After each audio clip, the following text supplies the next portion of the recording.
Well, it looks like an ownership kind of deal. He owned them. He didn't own the station. He owned the people that were on the station. I'm really having a hard time with that one.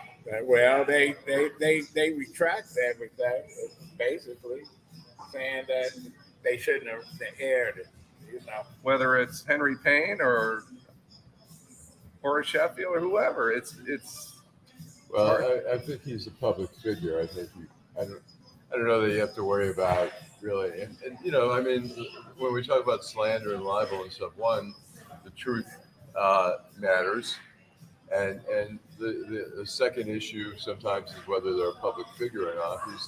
He owns a radio station where everyone becomes a public figure on there, and he, by maybe default or whatever, he has said all kind of shit about folks, and then he can dish it out, but he can't take it. Like that old Edward G. Robinson movie, Little Caesar. He beat up everybody and called them all kind of names. What was his famous? You can dish it out, but you got so that you can't take it no more. Right. And you can dish it out, but you got so that you can't take it no more. Somebody, Henry, there's no sound. Huh? Somebody says there's no sound here. Well, there is now. My question is, if you're an employee of a corporation, if he's saying he fired him, who treats their employees like that? Sends them an email. Yeah, he's full of shit. So anyway, Allan, your outrage of the week. If anybody can't hear us, let us know. My outrage of the week is Lindsey Graham, Senator Lindsey Graham, who's such a weenie. I mean, he's complaining about. He's saying all these liberal jurisdictions have been indicting Donald Trump. He says, let the people decide what they think, not the courts and the justice system. Well, first of all, when he says let the people decide, the people did decide in 2020 that they did not want Donald Trump, and yet they didn't like the way the people decided, so they tried to steal the election. So how can you let the people decide when that's what he's being prosecuted right now for derailing what the people decided clearly? And then, Trump is trying to he was going to have a press conference on Monday saying how the election was stolen and all that kind of stuff. And he had proof of it. Well, his lawyers told him to shut up because he's only feeding into the prosecution's claim that this guy will not accept reality. And it was perfect proof if he had a press conference. And they were like, no, you got to shut up, man. If I were a lawyer, first of all, I would never take him as a client. He doesn't listen. I mean, you talk about the mafia guys. Those guys listen to their lawyers, and that's why so many of them get off, because they've got great lawyers and they listen. This guy's a nightmare for clients. A nightmare for clients. He's a fucking nightmare for the country. Yeah. Well, but he got elected, and you know what? He could get elected again. That's what's so scary about this shit. My outrage is Matt Gaetz from Florida, who want to take the judge in D.C. off the case, called a liberal, supporter of Black Lives Matter, etc. Listen. Donald Trump's worst nightmare is a black woman in Georgia, is a black woman in New York, is a black man in New York. Man, he's seeing black all over the place. And then there's a sister there in D.C. he must. Oh man, that is a nightmare for a bigoted guy like him. It's called karma. Yeah, well, karma is a motherfucker, as they say. Well, he wanted the people to decide until he lost, and then he didn't want the people to decide. Well, that's him, and that's what's going to happen. And responding to you on Kevin Adell, and I say this again: he's a racist piece of garbage who used those folks over at 910, and then had the nerve to say, "Oh, nobody was listening to them." That means he just ignored that predominantly black audience. That they didn't count in his book. Now he can do whatever he want to do. He owns the station, but it's a way to do things, and he just pissed on them and said, "Okay, He even say thank you for your service. He just said get the fuck out. Didn't your phones line up? Didn't people weren't they not able to get on the air sometimes when you had your show there? Oh yeah, he got too many calls, and he was pissed about that. What he wanted to do was take whatever advertising I got. He wanted it. He was a greedy bitch. Even the mob didn't do that. Al Capone didn't do that. He made a deal. This guy wanted to change up the game in the middle of the stream. Let's go this way. Let's go that way. He was just bad news. And now he's in some bad publicity, and he can't deal with it. Well, he hired all these people. I mean, the format was supposed to be black radio, and then suddenly you're hiring people like Nolan Finley, Jack Lessenberry. I mean, there is white as you get. It was the island of misfit toys. Yeah. It's like if some of these people got in trouble, he offered them a radio show. Right. Now listen, then he got mad if you had gotten excited, they would have given you a radio show all week. They would have. But that's the way it is. And the funny thing was, he hired all these people who got, they wasn't hired. Allan. Okay. They wasn't hired. Whatever the term is, he brought on a bunch of people who had like felony convictions, served time in prison. And then he freaked out if they did something unethical, like Monica Conyers. I don't know, she used a charge card or something from the station. It was like, oh my God, she did something unethical. It's like you hired a bunch of people from prison, Oh well, you know what? You get what you pay for, and he didn't pay anybody, and the people that was getting paid, it upset him. And so here we are. He said it's all sports. But I believe that in the end, he's going to conservative radio. You got to make some money, and I understand that. But and he has an audience here in Metro Detroit that's they want conservative radio. So I don't know. I don't know what. Yeah, it's like Fox TV. There's a huge demand for it. I mean, it's interesting. I'll switch back and forth. MSNBC, CNN. It'll be funny the night of an indictment or something. You'll be like, CNN and MSNBC are obsessive about it. They've got a million people talking about the Trump indictment. Switch over to Fox News, and they're like, Hunter Biden. We think there's something there. Hunter Biden with Joe Biden. They keep talking about Joe Biden. They haven't presented any evidence. They've had something where he was. But they got. Listen, Democrats, like I say, they don't know how to fight.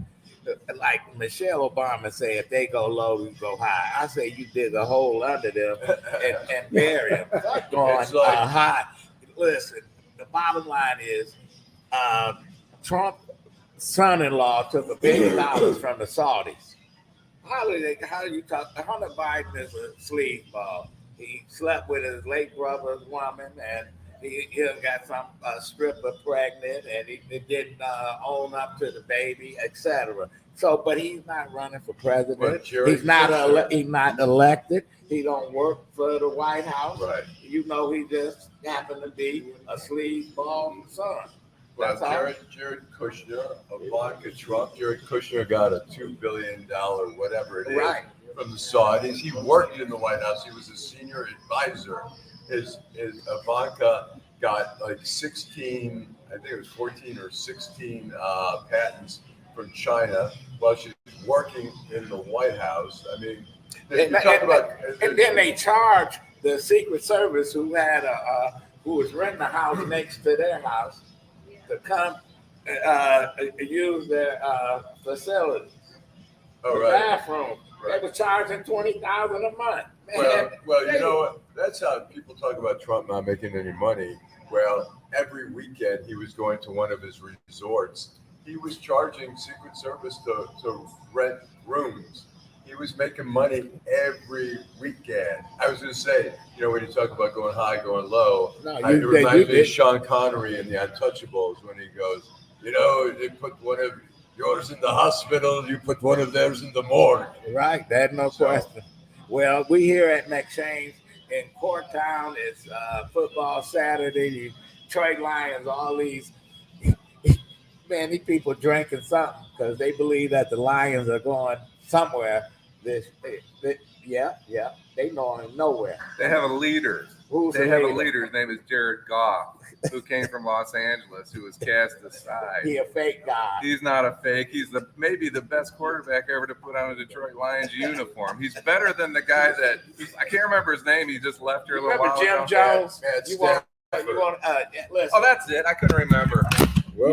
Was that the guy that's going through the pretzel? I think that's what I remember. You see from what going through a pretzel. You at somebody. see what you did? I think I was trying to give you some Kool-Aid. Now, anyway, let's take a break. Be right back. Detroit in black and white. I'm Wayne County Treasurer Eric Sabri. We are living through unprecedented times. As a result, the Michigan Homeowner Assistance Fund was created. This fund, administered by the state of Michigan, is designed to help homeowners cope with pandemic-related hardships, such as delinquent property taxes. Residents may apply for up to $25,000 to help cover 2019, 2020, and 2021 tax years. Previous year's taxes must be paid in full or in a payment agreement with the Treasurer's Office. Eligible homeowners must have a qualified financial hardship that occurred on or after January 21st, 2020. You must currently own and occupy your home as your primary residence and must have owned it since January 21st, 2020. To see if you qualify, please visit waynemetro.org, call 313-388-9799, or email textinfo@waynecounty.com. We're here to help. Welcome back. Yeah, we're waiting on Steve Neavling from Metro Times. But Okay. But Go ahead. yeah, it's just whatever. I forgot what we were talking We're about. talking about the Lions. Oh, the Lions. So I'll say no. Goff came here originally, and we thought, oh my God, this guy's a bust, and he's making $30 million or whatever. He's not. He's still a and bust. Stafford went and won for the Los Angeles Rams. Isn't the Lions the only team never to go to Super Bowl, not expansion? But they're looking. I'll tell you. And here we got a guy from Dallas. They haven't been, but they won how many Super Bowls? Quite. I'm a New York Giants guy, Ah. but I will say they've been several Super Bowls. Okay, Several. and the Giants have won a couple Super Bowls. Oh, yeah. They have Right. 2 Super Bowls. Well, the Lions this year don't count them out as You say they contenders. don't stink. Yeah, they They're don't. committing to that. Well, they don't stink. I mean, the second half of the season last year, Goff was phenomenal. Yeah. The Lions were phenomenal. They almost made the playoffs, but they started out horrible, and people were saying same old. But Goff came into his own, and I think hopefully he'll play as well as he did in the second half of the season, and they've got some good folks there. And they've made some trades and all that kind of stuff. So 8 quarterbacks have been to the Super Bowl since Jared Goff came into the league, and he's one of them. And everybody says Jared Goff can't get him to a Super Bowl. Wait a minute. He's one of 8 quarterbacks. Oh, did the Lions win in 57? 57, 91. Okay. Well, 91. let's forget about the Lions and let's go to Steve Neavling from Detroit Metro Times. Well, we lost him. Man. Oh, we lost it. Well, Okay. and we'll get him back hopefully. I have a question. Steve, I have yes. a question. All these new buildings going up downtown, apartments and condos. Where they gonna get the live? people? Who's going to live there? Where they gonna, Well, where they gonna get the people? who knows? It's hard to say. I mean, right now, it's funny. I watched the real estate here pre-pandemic, where in Midtown they were charging on Selden like $500,000 for 2-bedroom apartments. Then you see even higher where they were charging like $800,000, and I don't think Detroit can sustain that type of living. I mean, there's going to be people. I mean, there's on the Willis lofts. I went to a loft there where somebody knocked down the loft. It's probably a $1.5 million loft. When I came back to Detroit in 2011, I looked at some of those lofts, $150,000, and they couldn't rent them out. They couldn't sell them. And now they're going for $500,000. But I mean, what you're seeing is some empty nesters from the suburbs who've always said, wouldn't it be cool to live in the city? They've sold their house in Franklin for $1.5 million, they buy a condo for $700,000, and they're doing some city living. But I don't know. It seems like a lot of those people are either those people or those people who are buying it for their kids as an investment. Wait till they get their insurance bill. Right. Then they find out that Isn't the lieutenant governor live somewhere in the neighborhood? His Yeah. house may be for sale. Yeah. He lives in Woodbridge. I you think. gonna buy. I can't. I was looking at it, but it's just slightly outside of my price range. Well, they And know maybe it price. wasn't Maybe- 5 years ago. Don't you start getting paid from the show? Here you go. You working? I'm Kevin Adell Jr. well, anyway, but I wondered what happened to Maybe what having happened some to- internet yeah. issues sometimes. That happens with them. But we'll carry on. We could talk about golf more, but Well, you were talking about golf and its charity. Well, here's the thing. I had a picture. We weren't able to get it up, but in 2020, after the killing, the murder of George Floyd, a lot of the teams took some action. And the picture shows Jared Goff and Cooper Kupp and Josh Reynolds, who's also a Detroit Lion, one of my favorites, standing for the national anthem. The reason I bring that up is Jared Goff, wherever he's been engaged in the community, whether it was in Inglewood, California. He has this little project here. It's called the Fate Project, where he got together with some kids. The Fate Project? Fate, F-A-T-E. That Fake news they designed some T-shirts, and they sell T-shirts, Oh, cool. and all the money goes to the Detroit Lions Foundation. He bought 1 million meals for the homeless in Detroit last year, Nice. and he was the Walter Payton nominee for Man of the Year. Okay. It's Okay. an award. that- You really into the Lions, aren't you? Well, I'm glad to have some. It's like politics, right? Let's bring it back to politics. Leadership makes a difference. And the guy, I can't ever remember his name that was here before. Dan Campbell is a con man. I can't even remember the guy that was here before, but he was a good quarterback, but he wasn't he wasn't the kind of a leader. I like the management now of the Lions, really. And the They coach, haven't won the shit. GM. Well, they're Nothing. about to. They- Detroit look, is the they- only they- city that gives participation trophies. But They But you know what? He's going to be They were good. handed a clunker of a team, and they have finely tuned it. And I think they finally got a team. When they got rid of Jim Caldwell and he had to win in his record, He was a that great coach. and that's what pisses me off. And now Dan Campbell come in. He know how to talk a good game. And Brad Holmes is a great. Yeah, but general we'll manager. see. GM. We'll They got a see. good GM. We will see. They've got We a smart will see. management now. They've got the owner, whatever. Okay, now here we got. Steve Neavling. Let's Okay, bring in. him on. Hi, hey Steve, how you doing? Good. It worked this time. Okay, man. They need to pay you some more money to get a different computer, man. No doubt. And how you been? I've been very good, very busy. But being busy in journalism is usually a good thing. Yeah. What's some of the top stories you've been working on? Well, one of the stories was about this study that was done of Detroit police stops in Ferndale. Or I'm sorry, the police stops in Ferndale. And it was this Muslim advocacy group that went through the records from 2021 of every traffic stop and arrest in Ferndale. And what they found out is even though only 6% of Ferndale's population is Black, 85% of the people arrested and 85% of the people pulled over in Ferndale are Black. And this is the third study in a decade that showed that there were problems with racial profiling in Ferndale.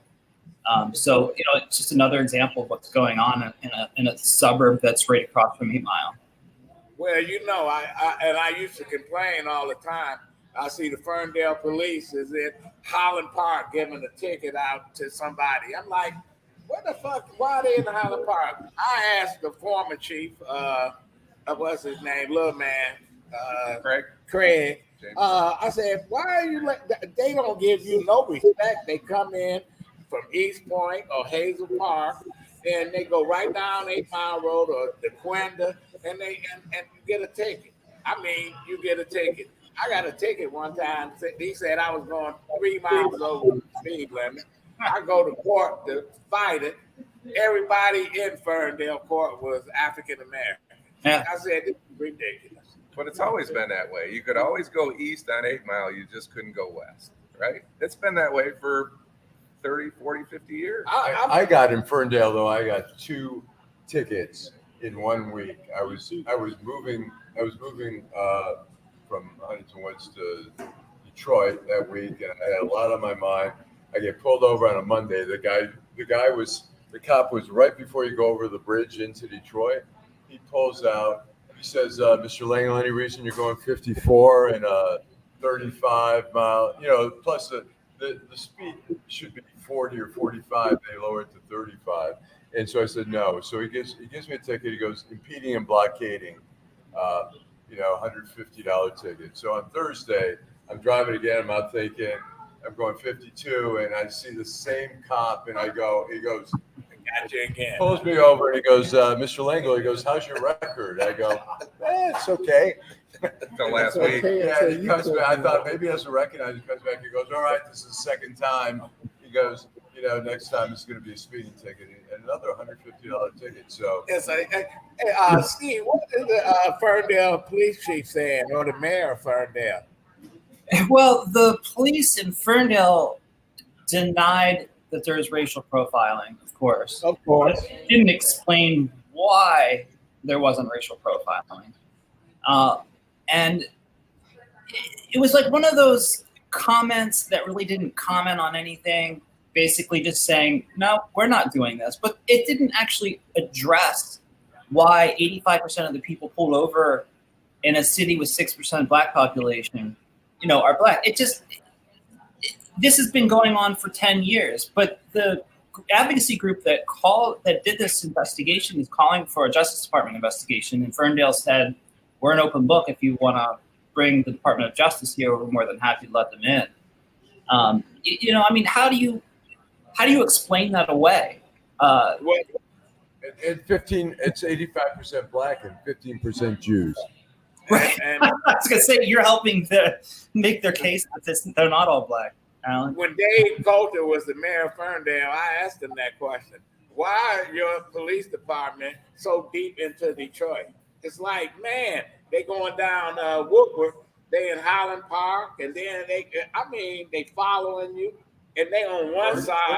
Ferndale, man. Ferndale. Because 8 Mile is considered a border, and you use the 100-yard rule in correction. Is that right? It's a border. That's Frank Wood, ex Wayne County Sheriff Deputy. Patrol officer. So we know. It's a border street, right? So if you get stopped, how is there a limit to how far you can go in? No, if the infraction happened in Ferndale, they can trail you as far as they need to get you stopped, because the infraction happened in Ferndale. Listen, I was on Woodward. I'm going north. There's a Pleasant Ridge cop on the other side. I stopped at a light. He looked at me. I told my wife, "Watch, he gonna give me a ticket." He came right around and gave me a ticket. Ferndale is only 344 acres. Wait a minute. He gave me a ticket, but I went to court in Oak Park, Pleasant Ridge. Yeah. That's what I went to school with the judge. She threw it out. So I looked at him. Judge? She graduated in 70. I can't think of her name. But she looked at me, threw it out. I looked at the cops. I wanted to give him the finger. Say, fuck you, man.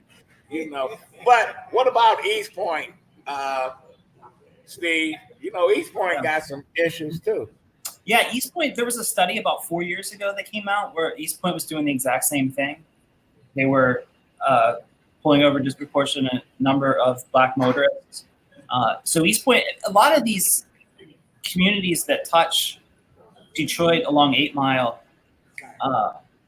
have problems. I mean, one of the things they do, it doesn't matter if you're on the Detroit side of 8 Mile or if you're on the suburban side of 8 Mile, they'll pull you over.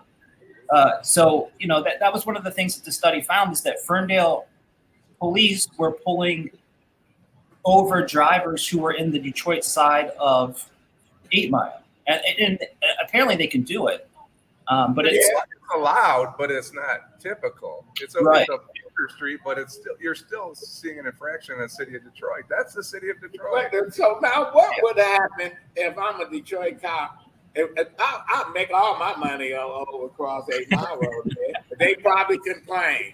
Oh, he over here, but we don't complain. And Sleepy Ferndale? Yeah. You're a Detroit cop, you're going to go over to Ferndale? Yeah, That's your fishing hole? I'm going to do what they do. That's going to be your fishing hole? I'm going to do what they do. But anyway,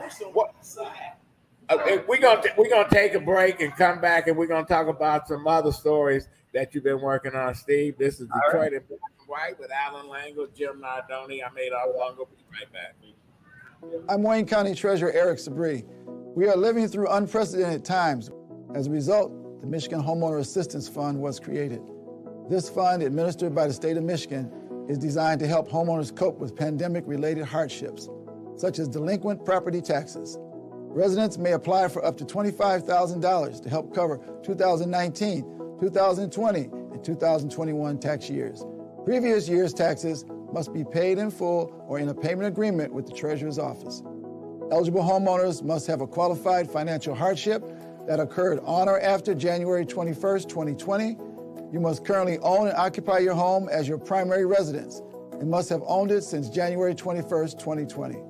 To see if you qualify, please visit waynemetro.org, call 313-388-9799, or email taxinfo@waynecounty.com. We're here to help. Okay, welcome back. Steve, you were working on a story on 9:10 a.m. Have you been getting any calls from Kevin Adell saying we tracked what you wrote? he's a very litigious guy, so I expected some kind of response after the story I wrote, but I haven't heard anything from him about the story, which is actually rather surprising. Well, I guess he threatened the folks over at Channel 4 who came on the air the other night and said that my interview with them, I attacked his character. Shit, you shouldn't. He's a liar. He's a racist, and he's everything else. Yeah, I actually got to know him really well because I worked with him directly when I was doing the social media for them. But I was also, one of the sketchiest things I've ever done in my life is Kevin wanted this mall property in Novi to be rezoned. And he said, I could use your investigative news skills. What if I paid you? You quit all your other jobs. I'll pay you enough. And you dig up dirt on Novi officials. And I say, okay, I'll do that. Then I have a meeting with his attorney. And his attorney says, you guys got to stop this. This is extortion. He's trying to extort Novi officials. This is his own attorney who said this. Yeah. It didn't occur to me that that's what he was doing. So what he was doing is trying to dig up all this dirt on Novi officials and then wanted to hold that information over them until they rezoned his property. So I quit. I couldn't do that. But he pulled me off the radio. He wanted me doing this, 24 hours a day. I wasn't getting any sleep. He was obsessed with it. I've never seen anything like it in my life. You remember when Deadline Detroit was doing a profile on him, Yeah. and it wasn't a hit piece, but it was an honest piece. Nancy Derringer was doing it. He's trying to put her number on the air. He's threatening to send a truck to broadcast in front of her house, and we were like, "Fuck that!" Who cares, man? We're gonna do the story. I mean, first of all, he's a public figure. The bar is so high for slander and libel when you're a public figure. I mean, you really, really have to have total malice and misfacts to get sued. To even be in the arena of being sued. I mean, Deadline Detroit, we got sued one time. It was by this guy in Birmingham who gave a Nazi salute. And That was my story. Remember that? Yeah, and so the Metro Times got sued, Deadline Detroit got sued, 3 others got sued, and this attorney we had Herschel Fink as our attorney, who was also the attorney for the Free Press and Fox 2, who's one of the best, media lawyers in the country. And Herschel sent that lawyer a letter saying, you have no case, and here's the case law why. Why don't you just sign this and drop the case? And the guy 2 hours later said, respectfully, no. The guy then proceeded to file stuff that was citing the wrong case law. He should have been sanctioned by the judge, the Oakland County judge, but the Oakland County judge was too lazy to Who was the sanction. judge? I'm trying to remember his name now, but I don't want to say the wrong name. We want to get rid of the lazy Yeah, judges. but I mean, he should have sanctioned them. It ended up costing us.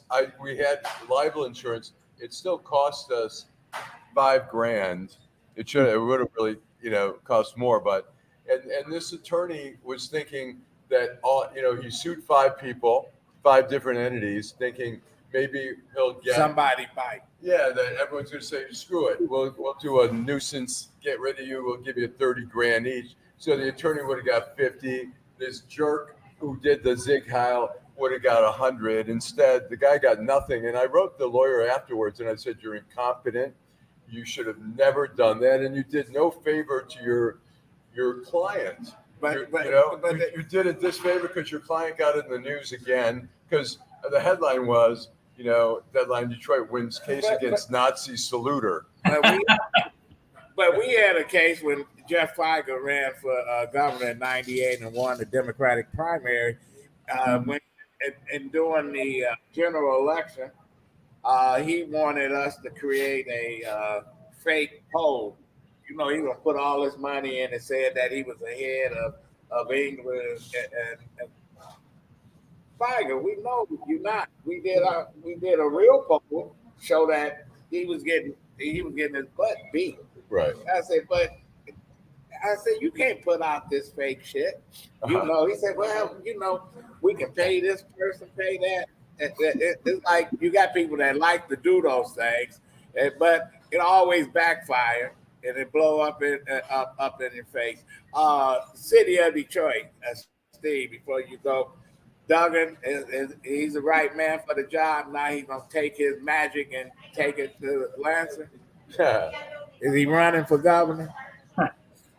That's the big question. Honestly, I don't know. I was actually surprised that he stayed in Detroit this long. I thought he might run for governor before this. I thought he might run for the Senate seat. I don't know. He's a little more quiet this time around when he's being asked about it. It's certainly a possibility. I've been told by people in City Hall that he wanted to get the houses demolished, and once he does that, and they'll be done with that during his term, and the commercial buildings once demolished, that he's then okay to move on. So, I think more than any other time in his tenure as mayor, this is the time where I think he would decide maybe I should run for something else. How would you evaluate him in his tenure as mayor and then compared to other mayors in the city of Detroit? I think he came in not fully aware of the systemic problems in Detroit. It took him a long time to address problems like lower income housing, dealing with the very real problems that are pervasive in neighborhoods. One of the things that he said when the city gave hundreds of millions of dollars to the Illiches was that when he became mayor, the biggest thing that he wanted to do is bring all the sports teams to Detroit. That's the least of Detroit's problems. I think it took him a really long time to address systemic racism, the results of systemic racism, and poverty. And I think he's still struggling to do that. So I think he's doing a better job than he was before, but a lot of the damage has already been done. There are people who... I'm Wayne County Treasurer Eric Sabri. We are living through unprecedented times.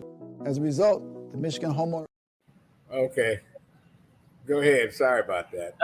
No problem. I thought maybe Duggan already talked to you guys. Told me to shut up. Right. We're censoring you now, man. Well, I think, but all in all, when you look at the problems in Detroit, the problems that are actually systemic, that resulted from decades and decades of racism and disinvestment, that is something you have to deal with at the root. When we're talking about policing, you can throw a bunch of officers in the city, but if you don't address what causes crime, you're not really doing anything. You're putting a Band-Aid on it. But you're seeing him focus a little bit more on low-income housing now. So I think, but I mean, it's hard to compare to other mayors. One, because I wasn't, a reporter in Detroit with any other mayors other than Bing. So it's kind of, I don't know how well the others did, but I think that most of them did a better job than he has. Unfortunately, I've been around a long time, and one thing that the people don't talk about is how he played a role in destroying the Detroit public schools. The contract, they had $1 billion to spend, and they used it it was friends and family. That's who got the money. Detroiters didn't get shit. They fixed up these schools, put millions of dollars in them, and then they closed them down, and then they let them rot away. Look, prime example, Southwestern High School. They put millions of dollars in that place, and they let it sit there. Matty Maroon tried to buy it. Oh, they wouldn't sell it to him. And they let the thieves went in there and just stripped it. Now they tore it down. Charter schools bought many of these buildings. Our kids went from, when I came back to Detroit, 200,000 kids to, 40,000 or 30,000? Our kids are like refugees. They're all over the place. They're all going on. How can you rebuild a community when the public school system sucks? Yeah. I mean, those kind of issues, I feel like he's not as much concerned about. I mean, he's what you'd call a neoliberal, somebody who believes that you can fix society's problems through the private sector. They worse than the right wing fascists. Yeah. We're supposed to kiss their ass, and we come in and save the day. You're supposed to work for free and all this other shit. I'd rather deal with the Donald Trumps of the world than to deal with these so-called Joe Biden. Basically, Joe Biden was one of those. I don't know about this. You know what I'm talking about, Steve. I do understand the problems with that. I just, comparing anybody to Donald Trump, I would, Right, that's as low as you can go. Well, 70 million people voted for his ass. And you know what? And Duggan didn't deliver for Hillary here in Detroit. He lost Michigan with 10,000 votes. 10,700. I could have found 10,000 votes on the east side. They didn't do anything. Listen, man. So it's a feel good. They building up new buildings and they got condos, $8 million, $5 million. Who's moving into this shit? Right. Well, I wonder why it is there's not a component where Dan Gilbert's building, the Hudson's building, and why there isn't some component of education tied into that. He took the school money. Yeah, I mean, why is that not? Why? How can you keep building and building and building and not do anything with your schools? I mean, people are, young people are going to move in. They're going to move out as soon as their kids are of school age. It's, we've got to figure out ways for kids to go to school in Detroit without going to, in Indian Village. They have a private school there. There's some private schools, but they're expensive. I mean, people go out in Bloomfield Hills, Birmingham, Huntington Woods, Berkeley. They have good school systems there. They go to public school where they're paying taxes. People are paying taxes here in Detroit. They're not sending their kids. They're not getting Highland Park, they took the school system. It's dead. All these schools, man, it's just it's unbelievable, man. But anyway, What else is happening before we let you go? Well, here is a weird story that I actually broke yesterday. I found out that a retired Detroit cop of 24 years was accused of raping his adult female relative and kidnapping her. And this was an investigation that was taking place in Romulus. Romulus, for whatever reason, I don't know if they're friends with this guy, decided they were going to tip him off that they're investigating. So he took off, he fled. And they recently found him in another state, I think it was Florida. So they're extraditing him back here. But this guy was a cop for 24 years in Detroit. He retired as a sergeant. And I don't want to say, which relative, what kind of relative it is, because you'd be able to identify that person. But it's a very, very, very close relative. It's as sick as you could possibly think about.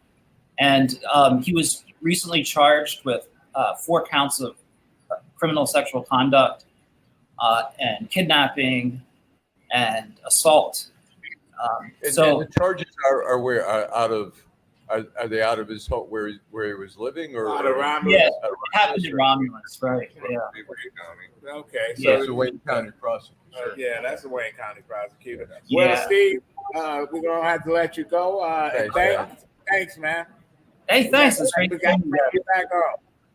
I would love that. Thanks so much for having me. Steve Neavling from Detroit Metro Times. We take a break. I'm Wayne County Treasurer Eric Sabri. We are living through unprecedented times. As a result, the Michigan Homeowner Assistance Fund was created.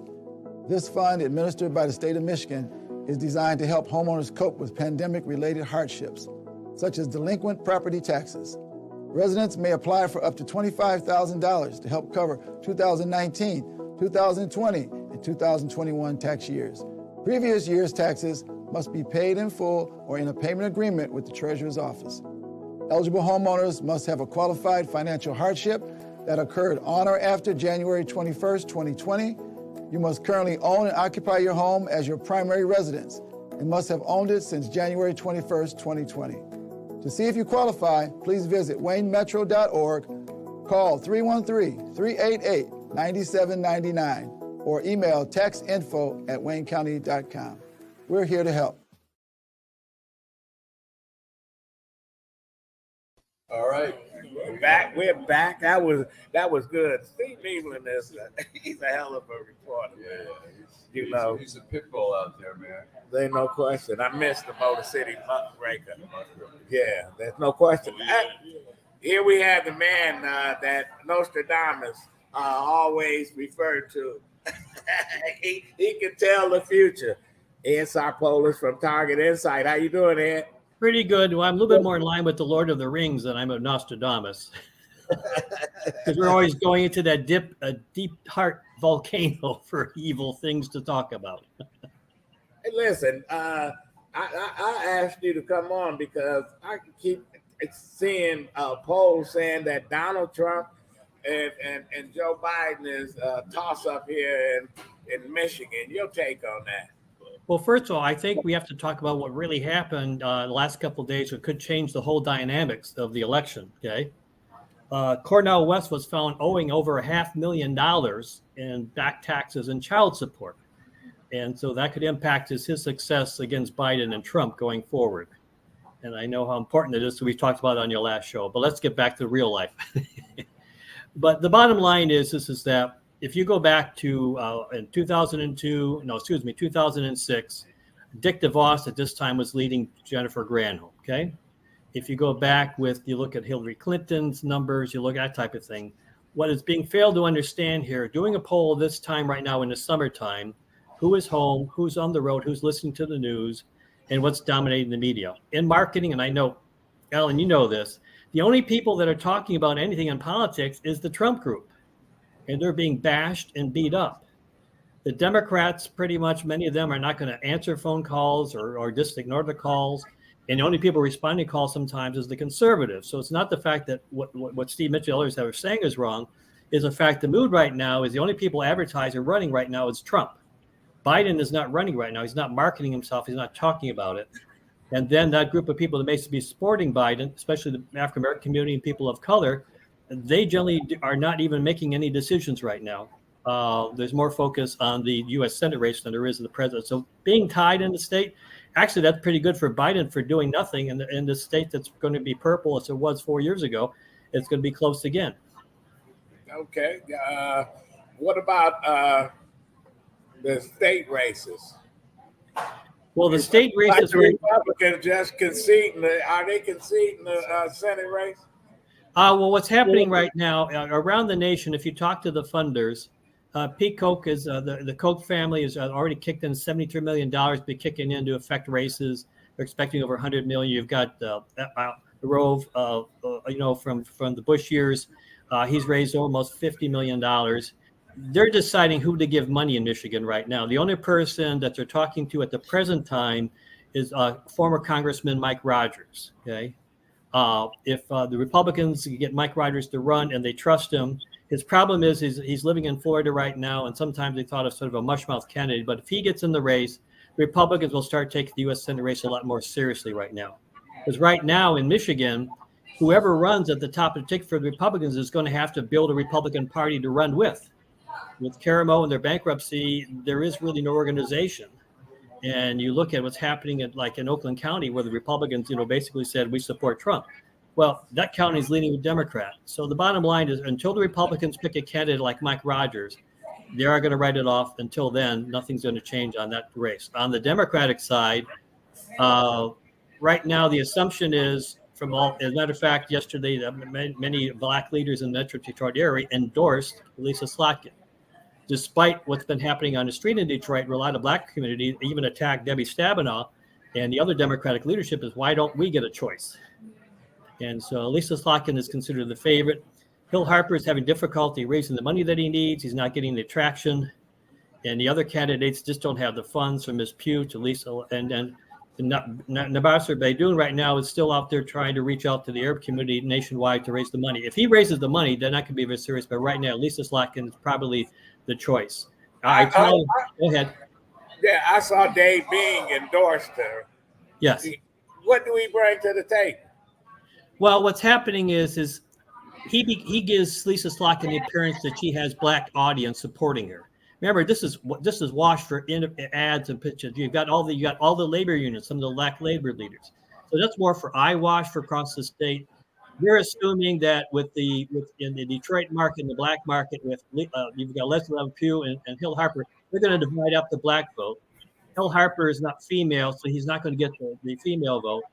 You have the fact that he says his kids are in Michigan, but they might be in Seattle, Washington. So they're just trying to create this protection around Lisa Slotkin that she's more than just the white community from Holly. Okay. And Ed, what about John James? Is he vulnerable, or is he more? Very vulnerable. Very vulnerable. Yeah. He's very vulnerable. And you remember this. They didn't give Malinga almost no money. The whole campaign, Carr only raised about $300,000 in total. Okay, that he really had to spend on the campaign. In the primary, he only did one mailing. He did no TV, no radio, did nothing. Okay. Still almost won. Pardon? And still almost won. Yes, but I have to tell you this. I remind you, the reason he almost won was because we have to count Rhonda Powell running against Carr Malinga in the primary, who brought the black vote home in Macomb County. Because in the beginning, when I was working with the Black Caucus in Macomb County, I said, if you guys want to salvage the vote in Macomb County, you have to have someone who's serious about running maybe for Congress in the future. Rhonda was serious about running in the future if she loses to Carr Malinga. That's what made it so close, because John James lost that black vote, because up until Rhonda got into the race, the black vote was splitting for John James, because in Macomb County, as we're seeing nationally, up to 30% of black males are starting to lean more Republican in some of these races. So it was important for Rhonda to get in to bring the black community home. Should the country still be caring about Macomb County? We always see Macomb County is sort of reflective of how Michigan is going to go, or whatever. Is Macomb County still a very significant one of the keys? Oh, it is a still bellwether, because less so about the racial politics, but there's still about the bread and butter issues. What are you doing for me mentality? People who are not less than college educated or senior citizens, they're the traditional old voter. Okay. And their children the more educated voter went to Oakland County, which are still conservative, but they're still leaning more Democrat in the vote. And Macomb County is still a benchmark because why? Because a lot of the Republicans from Oakland County, because I saw all these Democrats moving into the southern portion, are now moving to northern Macomb County. It's really strange. It's just a flip. And Michigan is still what you say a purple state? It's still a purple state because in every election going back to, my goodness, except for Barack Obama, ever since I've been doing polling in Michigan, going back to the 70s, basically starting in the 80s, the white vote typically goes a minimum of 52% Republican in every national election. Okay. The only reason when the Democrats win in Michigan is when the people of color vote basically turn out in large numbers. But the white vote typically has always gone majority Republican, except for the brown vote when he ran the first time. Other than that, the white vote has always leaned Republican. Okay. Well, I got a question. All right, go. And this is Wayne County. Sheriff Ray Washington. I hearing rumblings that somebody's going to run against him. Is he vulnerable? He is vulnerable because he only won because the last minute input of some extra money on the side, and his two opponents basically ran out of money. Okay, he's not a Benny Napoleon. I don't hear about him in the community. I don't hear the Arab and Lebanese community really enthralled with, because you remember Benny Napoleon raised a lot of money in the Arab and Lebanese community. Okay, he raised for a lot of different groups. I don't hear that right now from the current from the sheriff of the county. Can a woman beat him if she get in there and go one-on-one in it? Oh, if yeah, a lot of baggage, yeah. Well, actually, the current county sheriff has a little baggage himself to deal with. Yeah. And so if a woman gets in that race who has the money, yes, it's gonna. And remember this: if you're gonna have Lisa Slotkin running at the top of the ticket, okay, you're gonna have Kamala Harris here. If you're going to have some more issues affecting women votes, you remember we may have a divorced educational system that draws women vote out. So you got a strong candidate against the county sheriff. Definitely, he would be in trouble. Go ahead. I have a question. I think generally it's accepted that in Detroit the black population is predominantly Democrat. The question becomes, well, that's changing a little bit because they're becoming soft. They're becoming soft Democrats. Soft Democrats. And so the question is, can Joe Biden, I guess the question is always, will they go to the polls as opposed to whether they're Democrat or Republican? Can Joe Biden excite the Detroit voters to get them to the polls, or is he, what's the sense there? Well, he's going to have to show up in Michigan quite a lot to get that kind of energy. The problem for Joe Biden is that Democrats in Michigan tend to ignore, like Detroit doesn't even exist. Right. Okay. Right. You can't get people out to vote. Adolph, you know the fact, actually I was born and raised in a Detroit family in 1890, but even for myself in Detroit, the reason I'm able to work in Detroit because I'm in the community, not as often as you, because I live in Lansing temporarily, but you have to be in the community. The old That's saying why is, Hillary lost Michigan, because she didn't come to Detroit. Same thing with Blanchard. Same thing. That's the bottom line. What did Bill Clinton was always in Detroit? Okay, he was always in Monroe and always in Detroit to get the hardcore conservative Democrats. And as a matter of fact, if you remember in his first race, the speech he gave in Macomb County is the same speech he gave in Cobo Hall for the blacks about picking up your bootstraps.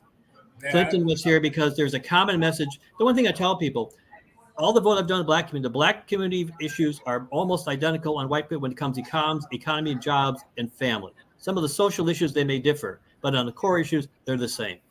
Okay, we're going to have you back, Ed, and thanks for coming on and giving us that insight, as usual. Ed Sarpolus, Target Insight. Thank you. Thank you. Thank you. Much. Well, you have a good day. Well, anything else? No, that's it. Okay. Well, final thought. Final thoughts. Go Lions. I think the Lions, I don't know that we're going to see any of the starters. I don't think Jared Goff and Hutchinson, I don't think they're even going to play today, but I am excited about the opening game against KC, where they're not favored. KC is favored by 6.5 points, but I think the Lions, if they're on their game, I think they can beat KC. So go ahead. Well, I see all these young people here, 6, 8, 10 years old.